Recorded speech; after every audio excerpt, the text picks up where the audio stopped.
अस्सलाम वालेकुम, मेरा नाम है रमशा इकबाल और आज हम लोग चैप्टर नंबर 16 स्टार्ट करने वाले हैं। और आज हमारे चैप्टर का नाम है मैन एंड हिज एनवायरनमेंट। ठीक है, तो आज जो हम लोग टॉपिक स्टार्ट करेंगे वो है लेवल्स ऑफ बायोलॉजिकल सिलेक्शन, जिसमें हम लोग कंपोनेंट्स ऑफ इकोसिस्टम के बारे में स्टडी करेंगे। सबसे पहले तो मैं आपको ये बता दूं कि इस चैप्टर से भी अकॉर्डिंग टू 24-25 में जो पेयरिंग आई थी उसके मुताबिक इस चैप्टर से भी कोई लॉन्ग क्वेश्चन नहीं आना। तो ये पूरा चैप्टर आपने सिर्फ शॉर्ट क्वेश्चंस और एमसीक्यूज़ के लिए प्रिपेयर करना है। तो स्टार्ट करते हैं। सबसे पहले हम लोग इकोसिस्टम के लिहाज से स्टडी करने से पहले हम लोग देख लेते हैं इकोलॉजी क्या होती है। इकोलॉजी ऐसी स्टडी होती है जिसमें हम लोग इंटर रिलेशनशिप देखते हैं ऑर्गेनिज्म का एनवायरनमेंट के साथ। अब वो किसी भी किस्म का रिलेशनशिप हो सकता है ऑर्गेनिज्म का एनवायरनमेंट के साथ। इसमें जो स्टडी करते हैं वो होती है इकोलॉजी की स्टडी। ठीक है, अब हम लोग स्टार्ट करते हैं लेवल्स ऑफ बायोलॉजिकल सिलेक्शन। पहले हम लोग थोड़ा सा रिकॉल कर लेंगे। हमें पता है इकोलॉजी में क्या आता है। लेवल्स ऑफ ऑर्गेनाइजेशन जब हम लोगों ने स्टडी किया था उसमें हम लोगों ने हर चीज़ के बारे में एटम से स्टार्ट हुए थे और बायोस्फीयर में कंप्लीट हुए थे। ठीक है, अब इकोलॉजी में अगर हम लोग स्टडी करें लेवल्स ऑफ ऑर्गेनाइजेशन तो उसकी रेंज आती है ऑर्गेनिज्म से बायोस्फीयर तक। अब ये जितनी भी रेंज आती है ये सारी इकोलॉजी की इसके अंदर स्टडी आती है। ठीक है, अब ऑर्गेनिज्म इसमें यूनिसेलुलर भी हो सकता है और मल्टी सेलुलर भी हो सकता है। ठीक है, यूनिसेलुलर भी वो अगर उसका भी क्या क्या इंटरेक्शन है और एनवायरनमेंट के साथ वो भी हम लोग इकोलॉजी में स्टडी करेंगे। अब हम लोग थोड़ा सा 9th क्लास को रिकॉल कर रहे हैं और कुछ डेफिनेशंस हम लोग स्टडी कर लेते हैं जो ऑलरेडी हम लोग पढ़ चुके हैं। जब हम लोगों ने स्टडी किया था पॉपुलेशन और कम्युनिटी बायोस्फीयर ये सारा कुछ हम लोगों ने स्टडी किया हुआ है, तो आज सिर्फ हम लोग उनको रिकॉल ही कर रहे हैं। पॉपुलेशन क्या होती है कि जिसके अंदर सेम स्पीशीज़ की जितनी भी ऑर्गेनिजम्स होते हैं सेम स्पीशीज़ के, ये बात याद रखना, वो पर्टिकुलर एरिया में और पर्टिकुलर टाइम में सेम स्पीशीज़ के जितने भी ऑर्गेनिज्म प्रेजेंट है उन्हें हम लोग कहते हैं पॉपुलेशन। ठीक है, और अगर हम कम्युनिटी की बात करें, कम्युनिटी में ये होता है कि सारी पॉपुलेशंस आती हैं अगर वो एक हैबिटेट में रह रहे हैं और आपस में भी उनकी इंटरेक्शन हो रही है डिफरेंट वेज में, तो वो हमारे पास बनाती हैं कम्युनिटी और इसमें सारी पॉपुलेशंस आती हैं। ठीक है,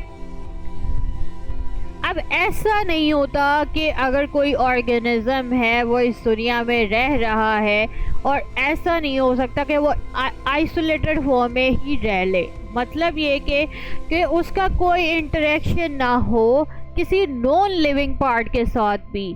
ठीक है, खुद तो वो लिविंग ऑर्गेनिज्म है तो ऐसा नहीं हो सकता कि उसका एनवायरनमेंट में किसी नॉन लिविंग पार्ट्स के साथ भी कोई कनेक्शन ना हो, ऐसा नहीं हो सकता।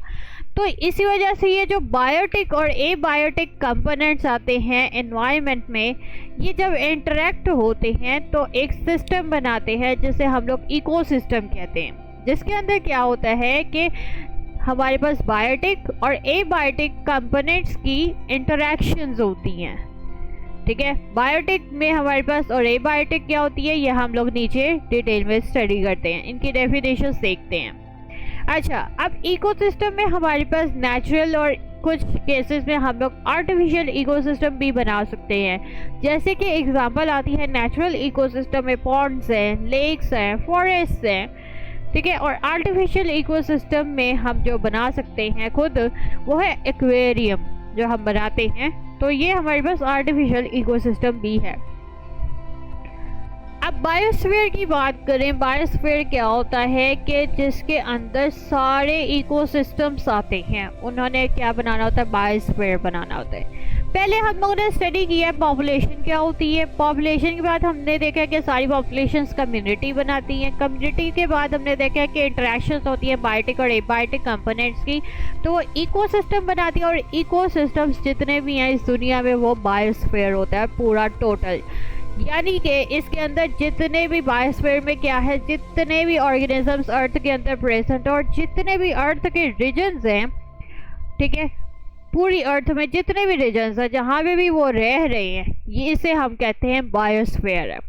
अब बायोस्फीयर की अगर हम रेंज की बात करें तो इसकी रेंज आती है ओशियंस के बिल्कुल फ्लोर से, अगर हम स्टार्ट करें तो the top of the highest mountains तक, ये पूरी इसकी रेंज है बायोस्फीयर की। ये पूरा एक बायोस्फीयर है, ठीक है। अब हम बात करते हैं कंपोनेंट्स ऑफ इकोसिस्टम की। अब इकोसिस्टम में हम लोग बेसिक पार्ट्स के लिहाज से देखें तो दो इसके बेसिक पार्ट्स होते हैं, एक होते हैं एबायोटिक कंपोनेंट्स और एक होता है बायोटिक कंपोनेंट्स। एबायोटिक कंपोनेंट्स में क्या आते हैं, सारे नॉन लिविंग फैक्टर्स आते हैं, ठीक है, जो भी इकोसिस्टम में प्रेजेंट है। इसमें एग्जांपल आ जाती है लाइट है, एयर है, सॉइल है, बेसिक एलिमेंट्स आ जाते हैं, कंपाउंड्स आ जाते हैं, ये सारे क्या है, एबायोटिक कंपोनेंट्स हैं।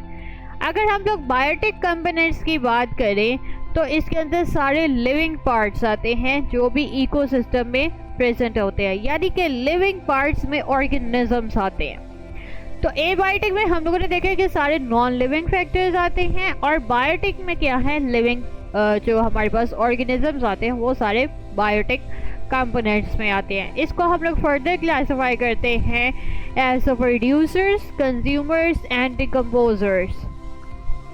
अब हम लोग इनको डिटेल में स्टडी कर लेते हैं। अच्छा, एबायोटिक में तो इतना कोई वो डिस्कस करने वाली बात ही नहीं है क्योंकि वो सारे नॉन लिविंग इसमें सारी चीज़ें आती हैं। बायोटिक में जो प्रोड्यूसर्स है, कंज्यूमर्स है, डिकम्पोजर्स है, इसको हम लोग डिटेल में देख लेते हैं। प्रोड्यूसर्स क्या होता है? प्रोड्यूसर्स होते हैं ऑटोट्रॉफ्स। ऑटोट्रॉफ्स क्या होती हैं, अब आप लोग को इस चीज़ का आइडिया होगा कि जिसमें क्या होते हैं कि उन्होंने अपना फूड खुद प्रिपेयर करना होता है और ये किसी पे भी डिपेंड नहीं करते। इसमें एग्जांपल आती है, इसमें प्लांट्स आ जाती हैं, एल्गी आ जाती है, फिर सिंथेटिक बैक्टीरिया आ जाते हैं जो अपना फूड खुद प्रिपेयर करते हैं। प्लांट्स आपने देखा है कि क्या वो कभी किसी और पे डिपेंड कर रहे होंगे और किसी और से फूड ले रहे होंगे? ऐसा नहीं होता। प्लांट्स जितने भी हैं वो सारे प्रोड्यूसर्स हैं, यानी कि वो खुद अपना फूड प्रोड्यूस करते हैं। अच्छा, यही बात आगे लिखी हुई है कि उनके अंदर एबिलिटी होती है कि वो कॉम्प्लेक्स ऑर्गेनिक कंपाउंड्स यानी कि फूड को प्रिपेयर कर सकते हैं from the inorganic raw materials. अच्छा, इसको हम लोग इकोसिस्टम का बेस भी के तौर पे भी कह सकते हैं प्रोड्यूसर्स को। अब टेरेस्ट्रियल इकोसिस्टम में हम देखें तो प्लांट्स हमारे पास मेन प्रोड्यूसर्स होते हैं। अगर हम लोग एक्वेटिक इकोसिस्टम में देखें तो मेन प्रोड्यूसर्स इसमें आते हैं फ्लोटिंग जो भी ऊपर होते हैं, फॉर सिंथेटिक ऑर्गेनिज्म जिन्हें एल्गी कह देते हैं, जिसे हम लोग फाइटोप्लैंक्टन कह देते हैं। तो इसके अलावा कुछ शैलो वाटर रूटेड प्लांट्स भी होते हैं। ये सारे हमारे पास मेन प्रोड्यूसर्स होते हैं एक्वेटिक इकोसिस्टम में। अब इनडायरेक्टली आप ये देखें कि दोनों इकोसिस्टम्स में असल में प्लांट्स ही हैं जो मेन प्रोड्यूसर्स हैं। अब हम बात करते हैं कंज्यूमर्स की। कंज्यूमर्स क्या होते हैं?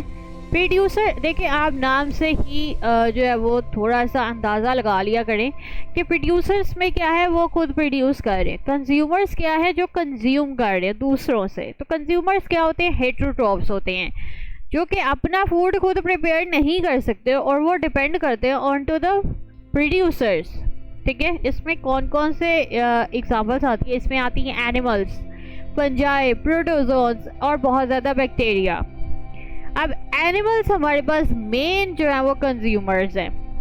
एनिमल्स को हम लोग आगे फर्दर क्लासिफिकेशन इसकी करते हैं। एनिमल्स में हमारे पास हर्बीवोर्स आते हैं और कार्निवोर्स आते हैं। हर्बीवोर्स क्या होते हैं? ये प्राइमरी कंज्यूमर्स इन्हें कहते हैं, जो कि डायरेक्टली फीड करते हैं ऑन टू द प्लांट्स या प्लांट जो प्रोडक्ट्स होते हैं, जिसमें कैटल आ जाते हैं, डियर आ जाते हैं और डिफरेंट हमारे पास इसमें एग्जांपल्स आ जाती हैं जो कि क्या कर रही है, प्लांट्स को ही खाते हैं डायरेक्टली। इसलिए हम लोग इनको प्राइमरी कंज्यूमर्स कहते हैं। अब दूसरी हमारे पास जो क्लासिफिकेशन आती है एनिमल्स की, वो है कार्निवोर्स। कार्निवोर्स क्या होते हैं? जो कि एनिमल्स पे फीड करते हैं। इसमें हमारे पास प्राइमरी कार्निवोर्स आ जाते हैं, सेकेंडरी कार्निवोर्स आ जाते हैं और टर्शरी कार्निवोर्स आ जाते हैं। अब प्राइमरी कार्निवोर्स को हम लोग प्राइमरी कंज्यूमर्स नहीं कह सकते क्योंकि प्राइमरी कंज्यूमर्स जो है वो हर्बीवोर्स होते हैं और इसीलिए प्राइमरी कार्निवोर्स जो होते हैं वो उन्हें हम लोग सेकेंडरी कंज्यूमर्स कहते हैं और ये फीड करते हैं ऑन टू द हर्बीवोर्स। इसमें एग्जांपल आती है फॉक्स है, फ्रॉग है, यानी कि जो भी ये कैटल, डियर वगैरह ये जो हर्बीवोर्स होते हैं ये जो हमारे पास सेकेंडरी कंज्यूमर्स है ये उनको फीड करते हैं, उन एनिमल्स को फीड करते हैं, ठीक है। फिर उसके बाद सेकेंडरी कार्निवोर्स आते हैं जिन्हें हम लोग टर्शरी कंज्यूमर्स कहते हैं, जो कि फीड करते हैं टू द प्राइमरी कार्निवोर्स, जिसमें वुल्फ है और आउल वगैरह है, ये सारे आते हैं, ठीक है। टर्शरी कार्निवोर्स है जो कि फीड करते हैं टू द सेकेंडरी कार्निवोर्स, जिसमें लायन, टाइगर एटसेट्रा ये सारे आते हैं। इस तरह ये पूरा एक फूड चेन बनती है कि हमारे पास क्या है एनिमल्स।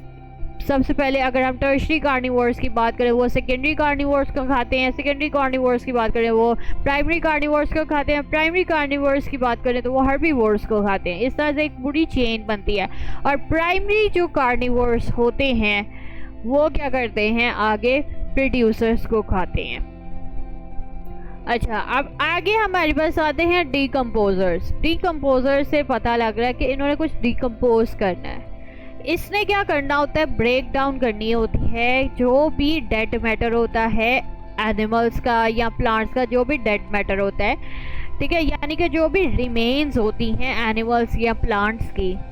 इसने क्या करना होता है, डिकम्पोजर्स ने कॉम्प्लेक्स जो ऑर्गेनिक कंपाउंड्स होते हैं उनकी ब्रेक डाउन करनी है। अब कॉम्प्लेक्स ऑर्गेनिक कंपाउंड्स किस में प्रेजेंट है, जो भी रिमेन्स है प्लांट्स और एनिमल्स के अंदर, जो भी ऑर्गेनिक कॉम्प्लेक्स ऑर्गेनिक कंपाउंड्स है ये उनकी ब्रेक डाउन करते हैं और सिंपल कंपाउंड्स बनाते हैं, ठीक है। अब ये किस तरह से ये इन्होंने ब्रेक डाउन करनी होती है, इन्होंने क्या करना होता है कि जो भी रिमेन्स होती हैं एनिमल्स और प्लांट्स की उसके अंदर डाइजेस्टिव एंजाइम्स या सिक्रीट करते हैं, जिसकी वजह से ये डाइजेशन करते हैं ऑर्गेनिक कंपाउंड्स की। उसके बाद डाइजेशन के बाद क्या होता है, जो भी प्रोडक्ट्स होते हैं वो अपने यूज़ के लिए ले लेते हैं, एब्जॉर्ब कर लेते हैं, लेकिन जो बाकी के सब्सटेंसेस होते हैं जो उनके यूज़ में नहीं होते वो एनवायरनमेंट में ऐड कर देते हैं। इसमें एग्जांपल्स कौन सी आती हैं, इसमें आती हैं बहुत ज़्यादा टाइप्स आती हैं, बैक्टीरिया की हैं, फंजाई की हैं, ये सारे इनको हम लोग डिकम्पोजर्स कहते हैं, ठीक है। तो आज हमारा टॉपिक बस इतना ही था, मैं आपको बुक से पढ़ा देती हूँ। यहाँ से हम लोगों ने आज स्टार्ट किया है। सबसे पहले यहाँ पे सिर्फ इस चैप्टर में आपने सिर्फ डेफिनेशंस याद करनी है। इकोलॉजी है, पॉपुलेशन है, कम्युनिटी है, इकोसिस्टम क्या होता है, इकोसिस्टम्स की कौन सी टाइप्स हैं, बायोस्फीयर क्या होता है और इसकी ये कितने किलोमीटर थिक होता है। बायोस्फीयर ये 20 किलोमीटर्स होता है थिक, ये इंपॉर्टेंट MCQ है। Biosphere makes a thin layer surrounding the planet Earth. If you consider the Earth as of the size of an apple, then the biosphere will be as thick as the apple skin. यानी कि अर्थ के इर्द गिर्द कह लें कि एक thin layer होती है बायोस्फीयर की, तो पूरा एक तरह से प्लैनेट ही बायोस्फीयर के अंदर आता है। उसके बाद कंपोनेंट्स की बात करें तो इसमें कौन से कंपोनेंट्स, बायोटिक और एबायोटिक कंपोनेंट्स के क्या डिफरेंस है, प्रोड्यूसर्स, कंज्यूमर्स और डिकम्पोजर्स क्या होते हैं। बहुत इंपॉर्टेंट शॉर्ट क्वेश्चंस हैं, लास्ट में आपने ये याद करने हैं। अच्छा, tertiary carnivores are not eaten by any other animals, they are called as a top carnivores, ठीक है, ये इंपॉर्टेंट MCQ है। ये यहाँ पे बताया हुआ प्रोड्यूसर है, सबसे पहले हर्बीवोर उसको खाता है, हर्बीवोर जो है वो प्राइमरी कार्निवोर उसको खा लेता है हर्बीवोर को, फिर सेकेंडरी कार्निवोर है वो प्राइमरी कार्निवोर्स को खाते हैं, फिर टर्शरी कार्निवोर है वो सेकेंडरी कार्निवोर्स को खाते हैं, और उसके बाद डिकम्पोजर्स जो भी डेड डिकेइंग मैटर होता है उसको डिकम्पोज कर देते हैं, ठीक है। तो आज हमारा बस ये टॉपिक इतना ही था, बहुत ही ईजी था, होप सो आपको समझ भी आ गई होगी और ऑलरेडी भी आपको ये टॉपिक पहले भी आपने कई मरतबा पढ़ा ही होगा, ठीक है। तो आपने ये पूरा टॉपिक शॉर्ट क्वेश्चंस और MCQs के लिए प्रिपेयर करना है। तो अगर आपको किसी चीज़ की समझ नहीं आई तो नीचे कमेंट्स में पूछें। अगर आपको वीडियो पसंद आई है तो लाइक करें, शेयर करें, सब्सक्राइब करें। लिंक आपको नोट्स का डिस्क्रिप्शन में मिल जाएगा। साथ में एक और लिंक दिया हुआ जो कि फुल बुक है, अगर आपने वहाँ से स्टडी करना है तो आप वहाँ से भी सारे नोट्स स्टडी कर सकते हैं। तो आज के लिए इतना ही, अल्लाह हाफिज़।